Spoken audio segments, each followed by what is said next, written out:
Friends, इस video में हम बात करेंगे पी रेशियो के बारे में। पी रेशियो शेयर मार्केट में कैसे काम करता है। पी रेशियो बेसिकली होता क्या है।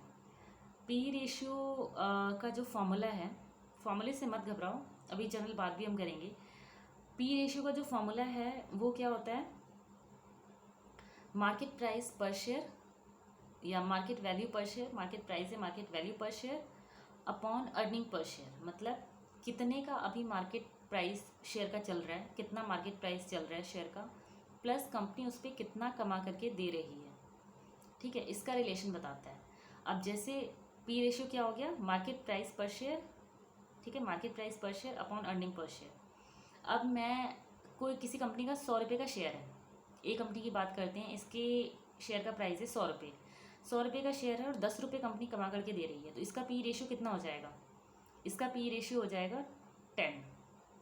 मार्केट प्राइस क्या है, 100 रुपये का शेयर है, 10 रुपये कमा करके दे रही है, 100 डिवाइडेड बाई 10 कितना हो गया, पी रेशियो 10 हो गया। अब कोई बी कंपनी है, वो क्या कर रही है, उसके शेयर का जो प्राइस है वो मार्केट में चल रहा है 200 रुपये। 200 रुपये मार्केट में प्राइस चल रहा है और कंपनी कमा करके कितना दे रही है, 10 रुपये कमा करके दे रही है।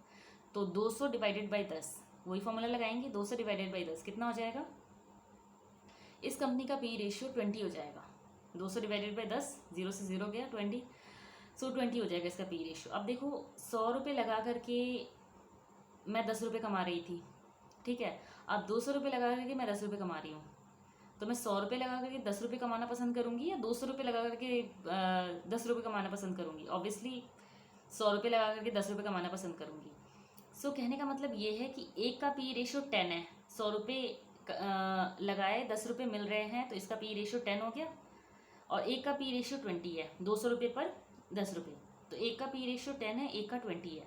तो आप किस में लगाना पसंद करोगे, जिसका पी रेशियो, जिस कंपनी का पी रेशियो कम है, मतलब जो 100 रुपये कमा करके 10 रुपये हमें दे रही है, सॉरी 100 रुपये का जिसका शेयर है और जो 10 रुपये हमें कमा करके दे रही है।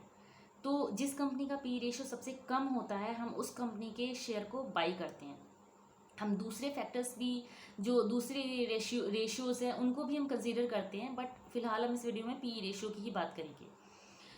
यहाँ पे क्या हुआ कि लेकिन ना पी रेशियो हमेशा हम इसी तरीके से नहीं देखते, ठीक है। हमेशा हम ऐसे ही नहीं देखेंगे कि पी रेशियो मतलब जिस कंपनी का कम है जाकर के भाग के उसका शेयर बाई कर लो, नहीं। जनरली ऐसा ही होता है। मान के चलो जिस कंपनी का पी रेशियो कम है वो अच्छी बात है, ठीक है, अच्छी बात है, पी रेशियो कम ही होना चाहिए, तभी हम शेयर्स बाई करते हैं। दूसरी चीज़ें भी हम कंसीडर करते हैं, उसको अभी फिलहाल हम कांस्टेंट रख रहे हैं, उसकी बात नहीं कर रहे, पी रेशियो की बात कर रहे हैं सिर्फ। पी रेशियो जिसका कम होगा उस शेयर को हम बाई करेंगे।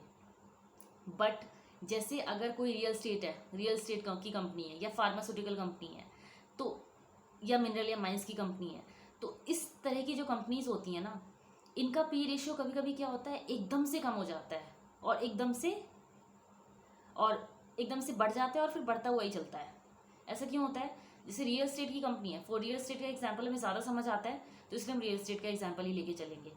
रियल एस्टेट की कोई कंपनी है, उसका क्या हो रहा है कि वो काफ़ी टाइम से लॉस में चल रही है, तो इसका पी रेशियो क्या होगा, हाई होगा, काफ़ी हाई होगा। लॉस में चल रही है, लॉस में नहीं चल रही है, मान लेते ब्रेक इवन पॉइंट पे चल रही है, ब्रेक इवन पॉइंट पे चल रही है, या फिर थोड़ा बहुत मतलब 1-2 घर इसके बिक जाते हैं, 1000 घर है उसमें से 1-2 घर बिक जाते हैं, तो थोड़ा बहुत प्रॉफिट हो जाता है कंपनी को, तो इसका पी रेशियो क्या होगा, बहुत हाई होगा। अब क्या होगा, किसी टाइम पे रियल एस्टेट में कुछ ऐसा हुआ कि सारे के सारे घर बिक गए एक बार में, या हाफ से भी ज़्यादा बिक गए, जितना एक्सपेक्टेड था उससे ज़्यादा बिक गए, तो उस टाइम पे क्या होगा, पी रेशियो एकदम से इसका गिरेगा। अब हम देखेंगे पी रेशियो तो गिर गया ना इस कंपनी का, तो जाकर के भाग के शेयर बाई कर लेते हैं, नहीं ऐसे नहीं करेंगे। इस साल कंपनी के घर बिके हैं, इस साल कंपनी के सारे घर बिक गए, आधे घर बिक गए, इस साल पी रेशियो कंपनी का कम हो गया, अब हम शेयर बाई कर लेंगे। नेक्स्ट ईयर ऐसा नहीं होगा, नेक्स्ट ईयर एकदम से इसका पी रेशियो बढ़ेगा। क्यों बढ़ेगा, नेक्स्ट ईयर घर नहीं बिकने वाले ना, इस साल ऐसा हुआ, अगले साल नहीं होगा ऐसा। तो फार्मास्यूटिकल कंपनी या मिनरल माइंस की जो कंपनीज होती हैं या रियल एस्टेट की कंपनीज होती हैं, इनके केस में हम पी रेशियो को कंसिडर नहीं करते।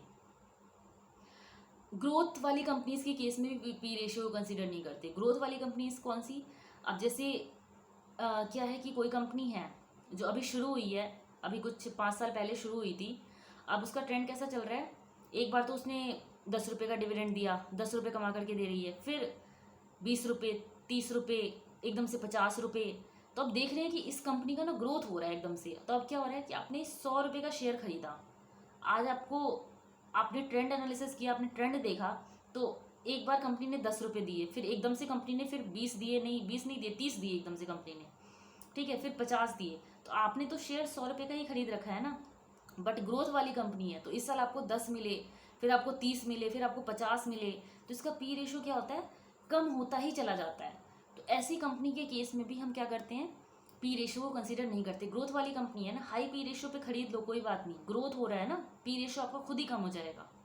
तो ग्रोथ वाली कंपनीज के केस में भी हम पी रेशो को कंसीडर नहीं करते हैं। अब कोई भी शेयर खरीदने या खरीदने से पहले हम सिर्फ और सिर्फ पी रेशो ही नहीं देखते, कई रेशोज है जो हमारे को देखने होते हैं। जैसे कई रेशोज में कौन कौन से रेशोज आ गए, इंटरेस्ट कवरेज रेशो आ गया, क्विक रेशियो भी देख लेते हैं। तो ऐसे कई तरह के रेशियोज हैं जिनको हमारे को कंसीडर करना होता है, और भी चीज़ें देखनी होती हैं। बट फिलहाल इस वीडियो में हमने शॉर्ट में रखा कि पी रेशियो की बात की। आई होप स्टूडेंट्स के लिए ये अच्छा रहेगा, ठीक है। प्लीज़ आप इस वीडियो को ज़रूर देखना, पी रेशियो का कॉन्सेप्ट ज़रूर क्लियर होगा आपका। Bye bye.